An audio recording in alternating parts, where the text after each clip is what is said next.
Question number 9। एक box में 10 ice cream के कोन हैं जिनमें से 3 कोन का वजन निश्चित किए गए वजन से कम है। यहाँ पर बताया है कम है 3 कोन के वजन, जो वजन निश्चित किया है उससे, और से 7 कोन का वजन निश्चित किए गए वजन जितना ही है। मतलब 3 वजन से कम है और जितना वजन रखा जाता है उतना 7 है। इस बॉक्स में एक के बाद एक ऐसे 2 कोण पूर्ति सहित विधि से यादृच्छिक रूप से चुना जाता है। चुने गए दोनों कोण निश्चित किए गए वजन से कम वजन के निकले तो इस घटना की संभावना का मान ज्ञात कीजिए। यहाँ पर सबसे पहले मुख्य है पूर्ति सहित, बराबर। पूर्ति सहित जो होता है उसका मतलब क्या होता है, जैसे हम लोग एक प्रयत्न किया है, 10 आइसक्रीम के कोन थे, उनमें से एक निकाल लिया तो उसमें कितने बचे, 9 बचे, बराबर। फिर हम दूसरा निकालेंगे तो 9 में से उसकी संभावना ज्ञात करेंगे। लेकिन यहाँ पर क्या है, पूर्ति सहित का बता रहा है कि जैसे कि एक बार आइसक्रीम का कोन निकाला तो उसमें 9 रह गए थे, फिर दोबारा निकालेंगे तो हम 10 ही गिनेंगे, 9 गिनेंगे नहीं। ये पूर्ति सहित का है। पूर्ति रहित में क्या होगा कि 10 कोन है, एक निकाल लिया है तो उसमें 9 रह जाएंगे और फिर 9 में से एक निकालेंगे। इस तरह से हम लोग करते हैं पूर्ति रहित में। और ये पूर्ति सहित में क्या होगा, 10 में से एक निकाल लिया तो यानी कि हमारी जो संभावना ज्ञात करेंगे वो 10 में से एक, बराबर। यानी फिर दोबारा से हम लोग निकालते हैं तो उसको रख देंगे उसी के अंदर, यानी कि 10 में से फिर से दोबारा से हमको एक निकालना है। और आपको समझ में आया होगा, आगे देखते हैं। तो यहाँ पर सॉल्यूशन कर रहे हैं 9वां सवाल की। तो यहाँ पर लिखेंगे, बराबर। यहाँ क्या है, सबसे पहले आपको समझना पड़ेगा नियत वजन से कम वह कोण कितने हैं, 3 है, और नियत वजन जितना हो वह कोण कितने हैं, 7 हैं। ये ध्यान में रखना है। और कुल 10 कोण में से पूर्ति सहित चुना जाए, बराबर। 9 में है पूर्ति सहित और 10 में है पूर्ति रहित। तो दोनों क्वेश्चन इम्पोर्टेंट हैं, ध्यान से आपको समझना है। हम यहाँ पर क्या करेंगे, कुल परिणाम ज्ञात करना हो तो कैसे ज्ञात कर सकते हैं, जिसको हम एम से भी दर्शा सकते हैं। 10 में से चयन करना है तो सी, और गठित करना है तो पी का उपयोग किया जाता है। क्रमशः संचय में थोड़ा ये ध्यान में रखना है आपको। तो इस तरह से हमने लिखा है, और गुणा 10C1 बराबर, इसका कितना होता है, 10 का 10 होगा, इधर भी 10 का 10 होगा, 10 का गुणा करते हैं तो 100 परिणाम आता है। तो यहाँ पर पूर्ति सहित में क्या, 10 में से एक का चुनाव करना है, 10 में से एक का फिर से चुनाव करना है। नहीं तो हमारा क्या हो जाता है कि जैसे कि पूर्ति रहित में होगा तो 10 में से एक का चुनाव किया, फिर उसमें यहाँ पर 9 कोण रह जाएंगे उसके अंदर, तो 9 में से एक का चुनाव करना है पूर्ति रहित में। पर पूर्ति सहित में उतने के उतने कोण देखने के हैं हमको। यहाँ पर हम आगे देखते हैं घटना ए। क्या है घटना ए में, तो प्रथम चयन किया गया कोण नियत वजन से कम हो। नियमित वजन से कम हो तो ऐसे कितने कोण थे, 3 कोण थे। तो इसलिए घटना ए के सानुकूल परिणाम बराबर 3C1 चयन करना है हमको, 3 में से एक का चयन करना है, इसलिए 3C1। इसका कीमत भी कितना आता है, 3 ही आती है।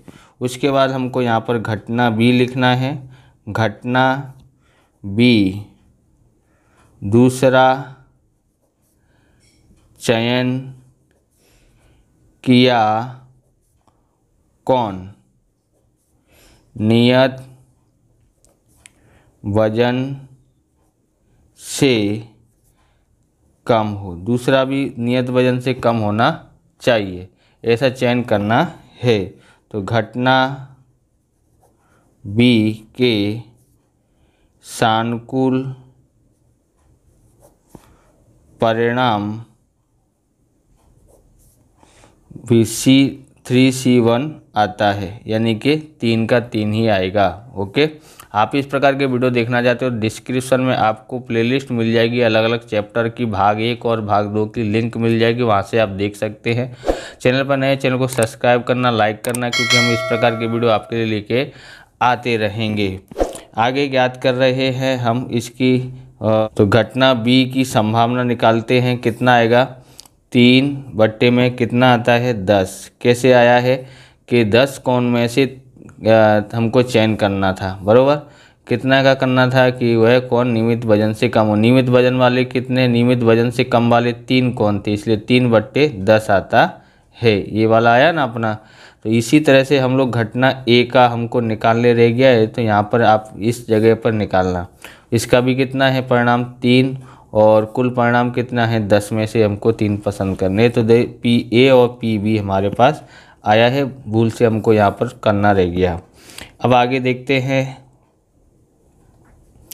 ए प्रतिच्छेद बी मतलब क्या है, प्रथम चयन किया। ये आपको लिखे नहीं लिखना है तो कोई बात नहीं, लेकिन आप चौपड़ी में लिख रहे हैं तो आप लिख लेना, क्योंकि समझने के लिए बहुत ज़रूरी है। नियमित वजन से कम हो और दूसरा चयन किया कोण नियत वजन से कम हो। पहला भी नियत वजन से कम हो, दूसरा भी नियत वजन से कम हो, ऐसा हमको ज्ञात करना है। तो यहाँ पर ए प्रतिच्छेद बी की संभावना निकाल रहे हैं हम यहाँ पर। तो कैसे निकाल सकते हैं, पी ए गुणा पी बी, ये हमारा सूत्र है, आगे देखा ही होगा, बराबर। इसका सूत्र ये है, तो 3/10 गुणा 3/10, दोनों को 3/10 आया है, यहाँ पर हमने देखा। तो गुणा कर देते हैं, तो हमारे पास यहाँ पर 3 तरफ 9 आता है, और 10 का गुणा 10 से करेंगे तो 100 आता है। इस तरह से इसका आंसर कितना आया है, 9/100 आया है। अब हम आगे 10वां सवाल करते हैं। तो क्वेश्चन नंबर 10 है, फिल्म सीडी रखने के एक रैक में कुल 10 सीडी हैं, बराबर, जिसमें से 6 सीडी एक्शन फिल्म की हैं एवं 4 सीडी ड्रामा फिल्म की है। इस रैंक में से एक के बाद एक ऐसी 2 सीडी पूर्ति रहित विधि से यादृच्छिक रूप से चुनी जाती है। चुनी गई 2 सीडी में प्रथम सीडी एक्शन फिल्म की हो और दूसरी सीडी ड्रामा फिल्म की हो, तो इस घटना की संभावना ज्ञात कीजिए। तो यहाँ पर ध्यान रखना है, दोनों अलग अलग प्रकार की सीडी ज्ञात करनी है कि संभावना ऊपर एक ही था, बराबर।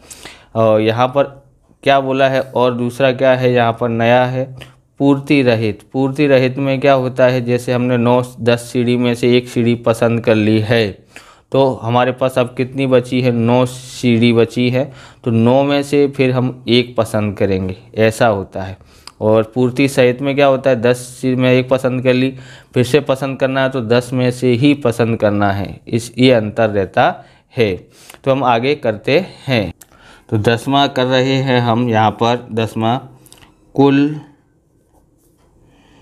10 सीडी में से पूर्ति रहित चुना जाए। ओके, तो कुल परिणाम यानी एम से दर्शाना हो तो एम से लिखेंगे, बराबर, सॉरी एन से दर्शाते हैं। अब यहाँ पर पहले 10 में से एक पसंद करना, चुना जाना है। अब यहाँ पर पूर्ति रहित में क्या होगा, यहाँ 10 की जगह कितना आ जाता है, 9 में से एक पसंद करना है, बराबर। 10C1 में कितना आता है, 10 आता है इसकी कीमत 9 की 9 आती है। गुणा कर देते हैं तो 90 कुल परिणाम आते हैं। अब यहाँ पर ध्यान में रखना है, एक्शन फिल्म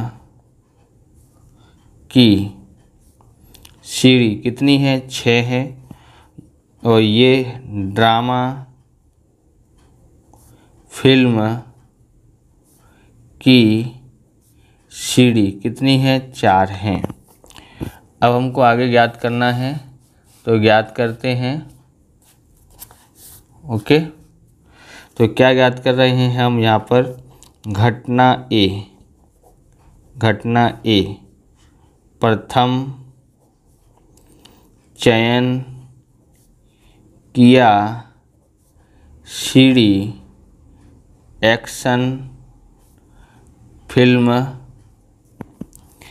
की सीडी हो। तो घटना बी के सानुकूल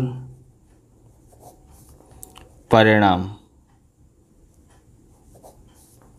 तो 6, अब यहाँ पर देखोगे तो यहाँ क्या है, एक्शन फिल्म की कितनी सीडी है, 6, तो 6 में से एक का चयन करना है। ओके, तो 6C1 में 6 आता है। ओके, अभी हम लोग इसकी घटना निकालते हैं। PA बराबर 6/10 बराबर 3 त्रिक 9 और 3 पंजे 2 से काटना है, 2 तिया 6 और 2 पंजे 10। ओके, अब हम लोग ज्ञात करते हैं यहाँ पर घटना, यहाँ ए आता है, घटना बी क्या है, दूसरे चयन किया सीडी ड्रामा फिल्म की सीडी हो। किसकी सीडी हो, ड्रामा फिल्म की सीडी हो। तो हम लोग यहाँ पर ज्ञात करते हैं, ड्रामा फिल्म की कितनी सीडी थी, 4 थी, तो 4 से हमको निकालना है यहाँ पर घटना बी के सानुकूल परिणाम बराबर, तो 4C1 में से चयन करते हैं, क्योंकि ड्रामा फिल्म की कितनी सीडी थी, 4, इसका आंसर 4 आया है। तो PB बराबर 4/9 आता है, बराबर। सूत्र है M/N। M कितना है, 4 और N है 9। ओके, क्योंकि अब जो चयन किया जाएगा कितनी सीडी रह गई है, उसके अंदर 9 रह गई है, इसलिए यहाँ पर 9 लिखा है। ओके, तो ये पूर्ति रहित में होता, अगर पूर्ति सहित में होता तो यहाँ 10 का 10 ही आता। ओके, अब हम निकालना है A प्रतिच्छेद B प्रथम चयन की गई सीडी एक्शन फिल्म की सीडी हो और दूसरी चयन की गई सीडी ड्रामा फिल्म की हो, ड्रामा फिल्म की सीडी हो।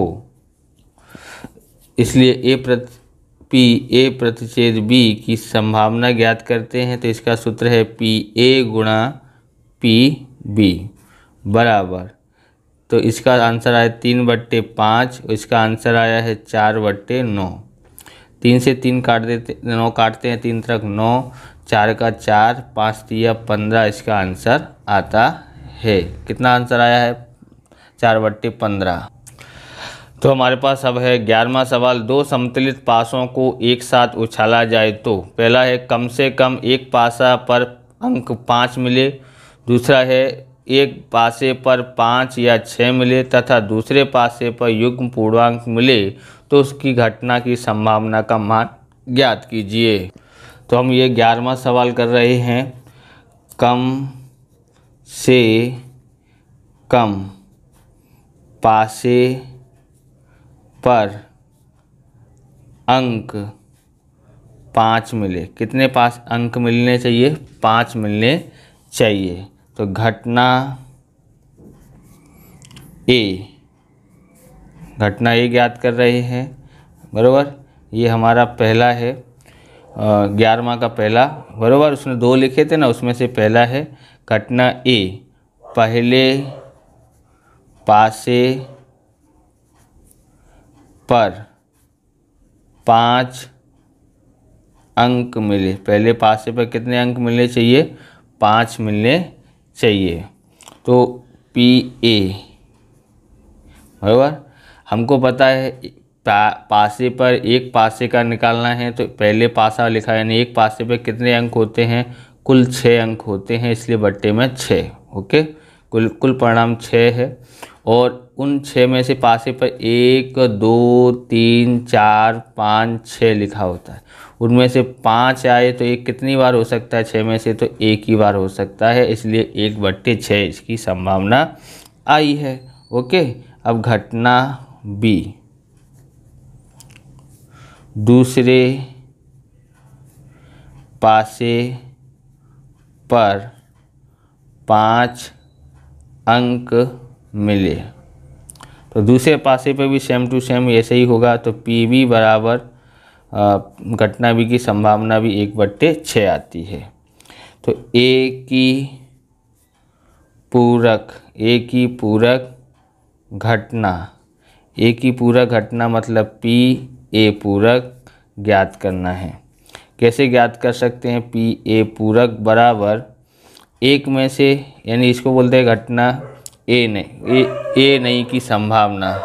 तो घटना ए नहीं की संभावना ज्ञात करें तो कैसे? एक में से पी ए घटा दो। ओके, यानी घटना ए घटा दो एक में से, तो आ जाता है। 10वीं में भी आपने सीखा होगा। तो 1 माइनस 1/6, यहाँ 6 एकन 6 माइनस 1/6 आया। डायरेक्ट कर दोगे 6 एकन 6 और माइनस 1 घटा दो, यानी 5 बचा। 5/6 आंसर आ जाता है। ऐसे ही हम लोग बी की पूरक घटना निकालते हैं। तो यहाँ लिखते हैं बी की पूरक घटना, बराबर। पी बी पूरक ज्ञात कर रहे हैं। तो पी बी पूरक बराबर एक में से पी बी घटा दो। तो एक पी बी कितना आया था? 1/6। ऐसे ही 6 एकन 6, एक घटा दो, 6 में से 1 गया तो 5/6 इसका आंसर आता है। अब हमको संभावना के नियम जो है उसके अनुसार निकालने हैं। पी ए संग बी प्लस, बराबर। उसके बाद पी ए पूरक ए प्रतिच्छेद,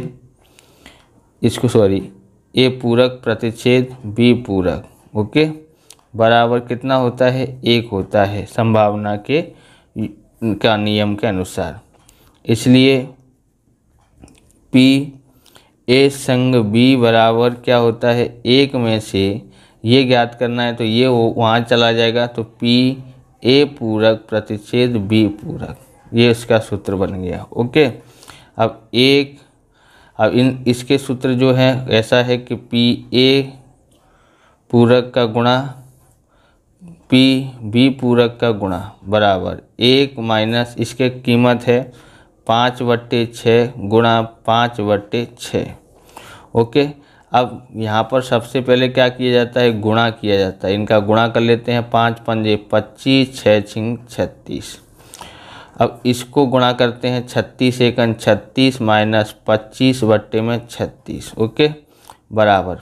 अब 36 में से 25 घटाते हैं तो हमारे पास 11 आता है बट्टे में 36। ये इसका आंसर है पहले का। अब दूसरे का आंसर ज्ञात करते हैं। तो ये 11 का दूसरा है, एक पासे पर अंक 5 या 6 हो और दूसरे पासे पर युग्म यानी कि सम युग्म पूर्णांक हो। ओके, तो यहाँ पर सबसे पहले एक को घटना ए मान लेते हैं। घटना ए बराबर अब यहाँ पर इसको क्या मान लेते हैं, A1 मान लेते हैं। ओके, अब सोचोगे A1 क्यों माना है, तो आगे हमने इसी सवाल में घटना ए और घटना बी दर्शा दी है। तो अगर उसको A1 लिखते हो तो इसको A2 लिखो, उसको ए लिखा है तो यहाँ पर A1 लिख दिया है, बराबर। इसके लिए A1 लिखा है। अब हम लोग यहाँ ज्ञात करते हैं, पहले पासे पर अंक 5 या 6 मिले, 5 या 6 मिले, तो इसलिए PA बराबर, तो यहाँ पर 5 और 6 यानी कि 2 अंक हुए, इसलिए 2, और पासे पर कुल कितने अंक होते हैं, 6, इसलिए इतना 2 1 2 और 2 3 6 काट दिया है। इसका कितना आया, 1/3 आया है, बराबर। इसी तरह से घटना बी निकालते हैं, तो दूसरे पासे पर युग्म यानी सम पूर्णांक मिले। यहाँ आपको समझना पड़ेगा, सम संख्या मतलब 2 4 6, पासे पर 6 ही अंक होते हैं, 6 तक ही होते हैं, यानी ये कितने हुए, 3 हुए, इसलिए PB बराबर 3/6, 3 1 3, 3 दूनी 6 इसका आंसर आता है। आगे ज्ञात करते हैं PA1 प्रतिच्छेद B1, बराबर, PA1 गुणा PB1, तो इनको गुणा करते हैं, 1/3 इसका आंसर आया है, और इसका आंसर आया है 1/2। गुणा करते हैं, 1 1 1 और 3 दूनी 6 इसका आंसर आता है। तो क्वेश्चन नंबर 12, संभावना का एक सवाल तानिया, कथन और कीर्ति को हल करने के लिए दिया जाता है। वे सवाल को सही हल करें, उसकी संभावना क्रमशः 2/3, 3/4 एवं 1/2 है। सवाल सच गिना जाए उस घटना की संभावना का मान ज्ञात कीजिए। तो यहाँ पर हम लोग कर रहे हैं 12वां सवाल है। ओके, 12वां सवाल का घटना ए डालते हैं। क्या बोला है, तानिया का सवाल सही हो, तानिया का सवाल सही हो, उसकी संभावना है, दी हुई है 2/3 दिया है। ओके, ऐसे ही घटना बी, कथन का सवाल सही हो, तो उसकी संभावना कितनी है, PB बराबर 3/4 है। ओके, ऐसे ही घटना सी बराबर, घटना सी दर्शाते हैं, बराबर कीर्ति का सवाल सही हो, कीर्ति का सवाल सही हो, उसकी घटना PC कितना दिया है, 1/2 दिया है। ओके, अब इनकी पूरक घटनाएं निकालेंगे। तो यहाँ से ज्ञात करते हैं A की पूरक घटना क्या है, PA पूरक। कैसे ज्ञात करते हैं, तो ये सूत्र है PA पूरक बराबर 1 में से PA घटा देते हैं, 1 - 2/3 या 3 1 3 बराबर -2/3, 3 में से 2 घटाते हैं तो 1/3 आता है। इसी प्रकार से बी की पूरक घटना ज्ञात करते हैं। बी की पूरक घटना पी बी पूरक बराबर ज्ञात करना है। तो बी पूरक बराबर 1 में से पी बी घटा दो तो आ जाती है 1 - 3/4। ओके, 4 एकन 4 - 3/4, 4 में से 3 गया तो 1 बचा, बट्टे में 4। अब ज्ञात करते हैं सी की पूरक घटना, यानी कि पी सी पूरक ज्ञात करना है। तो पी सी पूरक बराबर 1 में से पी सी घटा देते हैं, यानी 1 में से 1/2, 2 एकन 2 - 1/2, 2 में से 1 गया तो 1, 1/2 इसका आंसर आता है। अब आगे ज्ञात करते हैं कम से कम किसी एक का सवाल सही हो। इसलिए पी ए संग बी संग सी प्लस पी ए पूरक प्रतिच्छेद बी पूरक प्रतिच्छेद सी पूरक बराबर कितना होता है? 1 होता है। तो पी ए संग बी संग सी बराबर 1, इसको हम उधर ले जाएंगे तो ये हो जाता है पूरा माइनस में। ए पूरक प्रतिच्छेद बी पूरक प्रतिच्छेद सी पूरक बराबर 1। इसके आंसर हमको कैसे करने का है? तो पी ए गुणा ए पूरक पी बी पूरक गुणा पी सी पूरक बराबर 1, यहाँ 1 है, माइनस इसका आंसर हमारे पास था 1/3 और इसका आंसर था 1/4 और इसका आंसर था 1/2 बराबर। 1 माइनस 1 का 1 से गुणा करेंगे तो 1 आएगा, 3 चौक 12, 12 दूनी 24 आता है। ओके, अब इसको करते हैं 24 एकन 24 माइनस 1/24, 24 में से 1 गया तो 23, 23/24 इसका आंसर आता है। इस प्रकार से ये वीडियो पूरा होता है। अगर आपको हमारा वीडियो अच्छा लगे तो लाइक शेयर कमेंट करें, चैनल पर नए चैनल को सब्सक्राइब करें। मिलते हैं नेक्स्ट वीडियो में। जय हिंद, जय भारत, वंदे मातरम।